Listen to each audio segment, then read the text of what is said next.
안녕하세요. 오늘은 식물생학 외웠던 것을 토대로 문제를 풀어볼 겁니다. 아무래도 내가 외웠던 것과는 조금 막상 문제를 풀어보면 느낌이 다르실 거예요. 그래서 문제풀이를 준비했는데요. 지난 시간에 공부했던 것을 정말 확실하게 외웠다 하시는 분들은 문제를 보자마자 답을 찾으실 수가 있을 것 같습니다. 더불어 책에는 잘 없는데 잘 나오는 문제 10문항도 제가 준비했으니 끝까지 공부해 주셨으면 좋겠습니다. 제가 칠판에 일일이 다 적을까 고민했었는데 아무래도 컴퓨터로 알려드리는 것이 서로가 편할 것 같아서 제가 한글 문서에 작성을 했어요. 조금 허접하겠지만 불편함 없이 공부를 해주시면 감사하겠습니다. 자, 그럼 시작하도록 하겠습니다. 자, 1번. 문제가 쉽습니다. 단백질을 많이 함유한 식품의 주된 변질 현상. 답 바로 나오셔야 돼요. 이런 문제는 그냥 던져주는 문제입니다. 정답은 1번 부패가 되겠죠? 왜? 단백질이 변한 것을 제가 부패라고 했습니다. 기억하시죠? 변폐는 뭐예요? 단백질 이외의 성분이 변한 것. 산패는 지방이 산소와 결합해서 산화 현상이 진행돼서 상한 거. 산패. 갈변은 사과를 바깥에 냅뒀더니 갈색이 된 거. 갈변. 요거는 그냥 주는 문제입니다. 별 1개짜리예요. 쉬운 겁니다. 요거 제대로 외워서 알아두시면 좋겠습니다. 자, 2번. 동물에게는 유산을 일으키며 사람에게는 열병을 나타내는 인수공통감염병은 인수공통감염병이라고 하는 것은 같은 병원체에 의해서 동물도 걸리고 사람도 걸리는 거죠. 그쵸? 자, 근데 문제는 동물에게는 유산, 사람에게는 열병이래요. 이거 뭔가 대충 아셔야 돼요. 제가 저번에 말씀드렸을 때 동물이 브루셀라증이라는 병을 갖고 있으면 이걸 사람한테 옮겼을 때 파상열로 바뀐다고 했던 거 기억하시죠? 여기 보시면 그 얘기예요. 동물이 브루셀라증이라는 병을 갖고 있고 사람에게는 열병. 요게 이제 파상열을 나타내는 겁니다. 문제가 진짜 희한하게 나오죠. 정답은 4번 브루셀라증이 되는 거예요. 이런 문제는요. 책에 잘 그냥 이렇게 줄줄 나오지 않아요. 문제를 풀면서 터득을 하셔야 되는 문제예요. 이렇게 많이 나옵니다. 그래서 공부를 많이 하셔야 되는 거예요. 그럼 더 나아가서 볼게요. 탄저병은 뭐예요? 탄저. 이것도 소가 중심으로 걸리는 병인데 이 탄저병을 묻는 말은 대체적으로 바실루스 안트라시스라고 해요. 바실루스 안트라시스 라고 하는데 이 바실루스 안트라시스라는 원인균에 의해서 이제 수육을 가열하지 않고 조리했을 때 걸린다라고 칭합니다. 요렇게 나오면 정답은 탄저가 되는 거고요. 지금 이렇게 묻는 것은 동물에게는 유산, 사람에게는 열병, 브루셀라증이 되는 겁니다. 이해되셨나요? 꼭 알아두시면 좋겠고요. 리스테리아증 같은 경우는 책에는 잘 없습니다. 물의 경로로 통하는 인수공통감염병인데 요것도 그냥 이거는 물의 경로로 통하는 인수공통감염병이구나 라고 기억하시고 돈단독은 아시죠? 돈이 뭐예요? 돼지에 의해 걸리는 병. 요것도 같이 기억을 하시면 좋겠습니다. 자, 3번 볼게요. 인수공통감염병으로만 짝지어진 것은 방금 전에도 했었지만 인수공통감염병 이거는 대체적으로 알고 계셔야 돼요. 우리가 머릿속에 이제 자, 3번 볼게요. 인수공통감염병으로만 짝지어진 것은 아까 방금 전에도 했었지만 인수공통감염병은 좀 외워두시는 게 좋아요. 소는 결핵이고 돼지는 돈단독이고 토끼는 야토병이고 이런 식으로 좀 알아두시는 게 좋고요. 대략적으로 알게 되면은 이제 좀 요거를 배제시킬 필요가 있겠죠. 자, 1번 폴리오 장티푸스 이거 맞나요? 이거 아니잖아요. 혹시 제가 저번 시간에 했던 거 기억하시는지 모르겠지만 장파세콜디 제가 이걸 5글자를 따서 외우라고 했던 거 기억하시나요? 장파세콜디 이게 무슨 약자죠? 장티푸스, 파라티푸스, 세균성 이질, 콜레라, 디프테리아 이 5개는 제가 요거는 이제 경구 감염병입니다. 그 중에서도 세균성 감염입니다. 앞에 글자만 따서 요거를 외워주시면 다른 문제를 푸실 때 크게 어려움이 없으실 겁니다. 라고 말씀드렸던 부분이에요.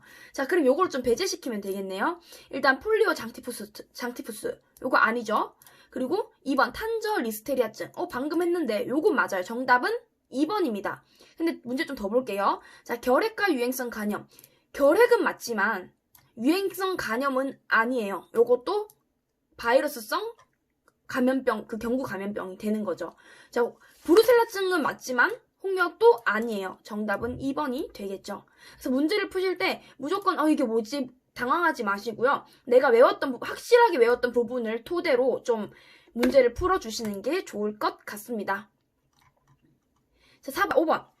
클로스트리dium 보툴리늄 식중독과 관련 있는 것은 보툴리누스 균은 들어봤어도 이렇게 긴 이름은 들어본 적이 없을 거예요. 맞아요. 문제에선 이런 식으로 나옵니다. 항상 늘 그랬어요. 자, 보시면은 자, 보툴리늄 식중독과 관련 있는 것은 보툴리누스 균을 물어보는 거예요. 제가 이거는 보툴리누스라고 하면 뭐라고 생각하라고 했죠? 통조림을 생각하라고 했습니다. 그리고 이 보툴리누스 균 같은 경우는 독소형 세균이잖아요. 독소형 식중독이잖아요. 그럼 독소라고 하는 것은 굉장히 세다라는 거예요. 감염보다는 훨씬 더 세다. 그럼 여기서 제일 센 걸 찾아보시면 돼요. 자, 일단 화농성 질환. 이건 제가 화농성이라고 하면은 뭘 떠올리라 하셨죠? 포도상 구균이라고 떠올리라고 말씀드렸었어요. 얘는 아니죠. 그죠? 자, 그리고 저온살균 처리로 예방. 아니, 이렇게 센 독소를 저온살균으로 되겠어요? 요것도 아니죠. 3번. 내열성 포자 형성. 열에 강하다란 뜻이에요. 열에 강합니다. 독소는요, 쉽게 죽지 않아요. 내열성 포자를 형성합니다. 정답은 3번이 되는 거겠죠. 문제가 어렵죠? 근데 문제를 풀면서 계속 터득을 하셔야 돼요. 아, 보툴리늄. 이거는 이제 보툴리누스를 뜻하는 거구나. 그럼 이게 독소형이니까 세겠다. 센 거를 찾아보자. 이렇게 정답 찍어주시면 거의 흡사하게 정답이 맞을 겁니다. 자, 6번. 식자재의 교차오염을 예방하기 위한 보관 방법으로 잘못된 것은, 교차오염이라고 하는 것은요, 우리가 예를 들어서 도마를 보관하는데, 도마를 보관하는 곳에 뭔가 다른 그 수세미 같은 게 같이 있거나 그렇게 되면 이제 오염이 된다, 그런 내용을 말하는 거예요. 실제적으로 도마도 같은 경우도 우리가 집에서는 하나 도마로 그냥 뭐 생선도 조리하고 고기도 조리하고 다 하잖아요. 근데 호텔이나 큰 업체 그리고 식당 그냥 뭔가 조리를 다루는 그런 곳에서는요, 도마 색깔조차 다 구분을 해요. 예를 들어서 빨간색은 고기만 써는 도마, 초록색은 야채를 써는 도마. 이것도 교차오염을 방지하기 위한 위생대책 방법인 거죠. 이런 식으로 교차오염을 어떻게 예방하냐를 묻는 건데, 1번. 원재료와 완성품을 구분하여 보관한다. 이런 문제는요, 좀 상식적으로 생각을 하셔야 돼요. 원재료, 시금치랑 시금치 무침을 같이 보관하면 이상하잖아요. 좀 뭔가 아니죠, 상식적으로 봤을 때. 그럼 얘는 아니라는 거죠. 구분하여 보관이 맞다라는 거고요. 2번. 바닥과 벽으로부터 일정 거리. 이것도 상식적으로 내가 그냥 박스에 들어있는 그런 음식들을 그냥 박스에 들어있는 그런 식자재들을 그냥 바닥에다가 탁 넣어버리면 그것도 아니잖아요. 냉장고 들어가도 냉장고 윗부분에다가 올려놓거나 무조건 선반 위에다가 올려놓죠. 그때 거리는 일정하게 띄워서 보관을 하는 게 좋습니다. 3번. 뚜껑이 있는 청결한 용기에 덮개를 덮어서 보관. 이것도 맞죠. 이거는 뭐 말씀드릴 거 없이 당연히 상식적으로 맞는 거. 자, 그리고 식자재와 비식자재를 함께 식품 창고에 보관. 이건 상식적으로 아니죠. 먹는 것과 안 먹지 못한 것을 왜 식품 창고에 보관을 합니까? 정답은 4번입니다. 이런 문제는요, 상식적으로 생각을 하시면 정답을 찾을 수가 있습니다. 7번. 이거 그냥 주는 문제예요. 그냥 보고의 독소 성분은 테트로도톡신. 그냥 주는 문제입니다. 이거 틀리면은 진짜 이건 틀리면은 반성하셔야 돼요. 이거는 정말 틀리시면 안 되겠죠. 자, 그럼 엔테로톡신은 뭐예요? 포도상 구균이 가지고 있는 독. 무스카리는요? 독버섯이죠. 솔라닌은요? 감자. 외우면은 줄줄줄 답이 나올 거예요. 그래도 제가 정확하게 외워야 되는 게 보고의 독성분과 감자의 솔라닌, 요거 두 개는 잊지 말라고 말씀을 드렸습니다. 8번. 다음 중 경구 감염병이 아닌 것은, 경구 감염병 또 나왔어요. 장파색 콜디. 답 나왔죠? 답은 뭐예요? 1번 맥각 중독이죠. 이거는 뭐예요? 맥각 중독, 보리. 이거는 식중독, 곰팡이 균의 하나예요. 곰팡이. 우리 식중독 할 때 나왔었거든요. 곰팡이 중에 하나. 장파색 콜디를 외우면 장파색 콜디. 나 외우면 요게 정답이 아니라는 것을 알 수가 있습니다. 9번. 다음 중 발병 시 전염성이 가장 낮은 것은, 이 말은 제1군의 아닌 것을 찾으시면 돼요. 그리고 발병 시 전염성이 낮다. 그럼 제1군 말고 2군, 3군, 4군 중에 제일 낮은 걸 찾으시면 되는 건데 제가 제1군만 설명을 드렸잖아요. 일단 볼게요. 제1군 설명할 때 제가 장파세콜 D를 빼고 장파세콜 하고 그 다음에 대장균 장출혈성 대장균이랑 패스트를 제가 말씀드렸는데 근데 이 폴리오랑 납중독이 있네? 요거 두 개 헷갈린다, 그죠? 근데 헷갈려 하시면 좀 그런 게 이 납중독이라고 하는 것은 유해 성분이잖아요. 유해 성분. 유해 성분이기 때문에 요거는 전염성은 없어요. 납중독은. 내가 먹고 잘못된 거지 전염성을 가지진 않습니다. 절대 이거 말리시면 안 돼요. 이거 둘 중에 헷갈린다고 아무나 뽑으시면 안 되는 거죠. 생각을 하셔야 돼요. 납중독은 내가 유해성 뭔가 유해된 그런 걸 먹고 내가 잘못된 거잖아요. 이게 전염되진 않잖아요. 그래서 3번 답이 3번 납중독이 되는 겁니다. 저희가 이제 문제를 풀어봤는데요.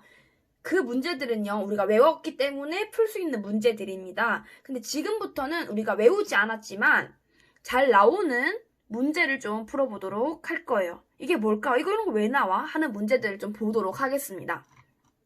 자, 1번. 다음 중 부패세균이 아닌 것은, 와, 이런 거 진짜 정말 노답이죠. 정말 저도 보면 이런 거 보면 왜 이런 게 나올까라는 생각이 드는데 이거는 외우는 수밖에 없어요. 정답은 티포이드균입니다. 그냥 외워야 돼요. 답이 없어요. 부패세균이 아닌 게 티포이드균이구나. 이런 거는 그냥 별표 쳐서 이런 게 나올 수 있겠다 생각을 하고 외워주셔야 됩니다. 정말 답이 없어요. 2번. 생산 공장 시설의 효율적 배치에 대한 설명 중 적합하지 않는 것은 생산 공장 시설을 이제 물어보는 건데 1번부터 볼게요. 작업용 바닥 면적은 그 장소를 이용하는 사람들의 수에 따라 달라진다.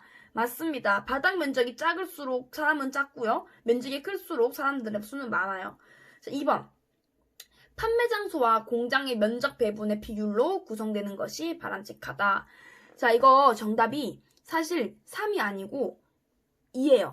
2대 1입니다. 요거 문제는 정답이요. 사실 정해져 있어요. 2번이 정답이거든요. 이 문제는요. 그냥 이대로 나와요. 그래서 다른 거를 알 필요 없어요. 그냥 뭔가 숫자 3대 1이 나왔다. 그러면 이게 정답이구나. 찍어주세요. 이거는 그냥 이 문제 자체를 외워주시는 게 아마 편하실 거예요. 판매 3대 공장 1로 나오면 이거 2대 1인데 하고 요게 정답이 되는 겁니다. 자, 3번 볼게요. 자, 식품의 부패를 판정할 때 화학적인 판정 방법이 아닌 것은 자, 보시면 정답은 일단 3번 LD50인데요. 이거 같은 경우는요. 부패를 판정하는 게 아니라 독성을 판정하는 거예요. 이 속에 독이 얼마나 들어있는지를 판단하는 게 LD입니다. 적어 놓으셔야 돼요. LD는 독성을 나타내는 수치입니다. 요걸 아셔야 되고요. 나머지 TMA, ATP, VBN 같은 경우는요. 빛의 세기를 수치해서 오염도를 확인하거나 암모니아 질소량을 측정하거나 악취를 측정하는 그런 방법들이에요. 그래서 정답은 LD50이 아닙니다. 이건 독성입니다. 4번. 부패 물리학적 판정에 이용되지 않는 것은 정답은 1번이에요. 물리학적으로 검사하지 않습니다. 냄새는 그냥 바로 맞자마자 확인이 되잖아요. 물리학적으로 우리가 오르지 않잖아요. 어렵지 않아요. 이거는 물리학적으로 우리가 싹 다 검사 들어가진 거죠. 검사를 안 하고 우리가 그냥 냄새가 나는 거 어떡해. 그죠? 1번이 정답이 되는 거예요. 자, 5번. 다음 중 해썹 적용의 7가지 원칙에 해당하지 않는 것은 해썹. 위해 요소 분석. 식품의 위생상을 검사하고 중요 관리점 그런 거 하는 건데 위해 요소 분석이죠. 근데 7가지 원칙이란 말도 나와요. 와, 이런 걸 내가 어떻게 알아. 그죠? 근데 보시면은 조금 희한한 게 하나 있어요. 뭘까요? 자, 나머지 같은 경우는요. 위해 요소 분석, 한계 기준 설정하고 문서를 관리한다. 뭔가 말이 되는데 해썹 팀을 구성한다? 아니 해썹 사람들이 누가 입사를 하고 퇴사하는지 우리가 알 게 뭐예요? 관련이 없잖아요. 딱 봐도 2번이 정답입니다. 6번. 식품 또는 식품 첨가물을 채취, 제조, 가공, 조리, 저장, 운반 또는 판매하는 직접 종사자들이 정기 건강 진단을 받아야 하는 주기는 혹시 아르바이트를 해보신 적이 있으신지 또는 식품업체에서 일을 해보신 적이 있으신지 그때 꼭 가져오라는 게 뭐예요? 보건증입니다. 보건증은 1년에 한 번씩 갱신을 해야 돼요. 정답은 1회. 1년에 한 번씩이 정답이 되는 겁니다. 7번. 조리사의 면허를 받으려면 조리사 면허증 발급 신청서를 누구에게 제출하는가? 이거는 정답이 보건복지부 장관입니다. 그러니까 뭔가 조리사 면허증 발급 신청하면은 그냥 보건복지부 장관이라고 외우세요. 그냥 보건복지부 장관한테 제출을 하는구나. 외우셔야 됩니다. 8번. 8번이 없네요. 자, 8번이 없어져서 제가 금방 또 만들었는데요. 자, 이거는 아까 문제랑 보기가 비슷해요. 그래서 헷갈리실 수 있지만, 자, 볼게요. 식품안전관리 인증기준 해썹을 식품별로 정하여 고지하는 자는, 이거는요, 정답이 위에 있어요. 식품안전관리. 그럼 뭐예요? 식품안전. 식품의약품안전처장이 되겠죠. 세트로 알아놓으시면은 외우시기 편하겠죠. 여기 보건복지부 있다 해서 이거 봤는데 하고 찍으시면 안 돼요. 이거는 조리사의 면허를 받을 때 이제 조리사 면허증 발급 신청을 제출하는 사람이 보건복지부가 되는 거고, 요거 같은 경우는 식품안전관리 인증기준을 이제 식품별로 정해서 고지하는 자를 누구냐고 묻는 거잖아요. 요거랑 같다고 생각하시면 외우시기 편하실 겁니다. 자, 9번. 식품위생법상 영업에 종사하지 못하는 질병의 종류가 아닌 것은, 내가 뭔가 어떤 병을 갖고 있을 때 이 병으로는 내가 종사할 수가 없어요. 일단 첫 번째로 뭐냐면 감염성이 좀 강한 것들이에요. 일단 제1군 가지고 있는 분들은 좀 위험하고요. 감염성이 좀 심한 분들은 하시면 안 되겠죠. 그리고 뭔가 이제 어떻게 화농성이라고 해서 몸에서 고름이 나는 질병이 있어요. 포도당 구균병에 걸려가지고 그런 건데, 일단 화농성 질환은 절대 안 되고요. 그리고 세균성 이질이나 장티푸스 같은 경우도 감염이 심하기 때문에 안 됩니다. 여기 보시면은 비감염성 결핵이에요. 문제에 답이 있어요. 비감염성. 감염이 되지 않는 거죠. 결핵입니다. 영업에 종사하지, 안 그래도 아파서 진짜 서러워 죽겠는데 영업까지 하지 말라 그러면 너무 서러울 것 같아요. 비감염성이다. 나는 감염을 시키지 않는데. 그죠? 답은 1번이 되겠습니다. 자, 10번. 자, 일반적으로 식품의 저온 살균 온도로 가장 적합한 것은, 저온이라 해서 무턱대고 낮은 거 찍으시면 안 됩니다. 어느 정도의 그 가열 온도가 있어야 돼요. 답은 60에서 70도입니다. 한 30분 정도 가열을 하는 건데요. 저온 살균은요, 60도에서 한 65도 정도를 칭해서 30분 정도 가열하는 건데, 보통 우유, 주스, 뭐 이런 음료 쪽으로 많이 해당이 되는 방법입니다. 무턱대고 낮은 거 하시면 안 돼요. 이거는 가열 자체가 되지 않습니다. 살균이 되지가 않아요. 정답은 2번 60에서 70도가 되겠죠.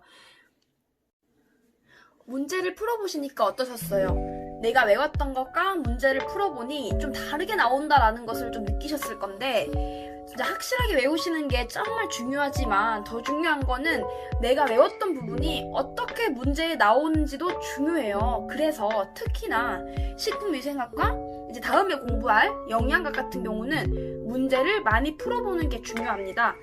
자, 오늘 문제 풀어보셨던 게 도움이 되길 바라면서 오늘도 열심히 따라와 주셔서 감사드리고요. 다음 시간에는 영양학이 업로드될 예정입니다. 자, 금요일에 뵙겠습니다. 이상 빵선생의 가해교실이었습니다. 감사합니다.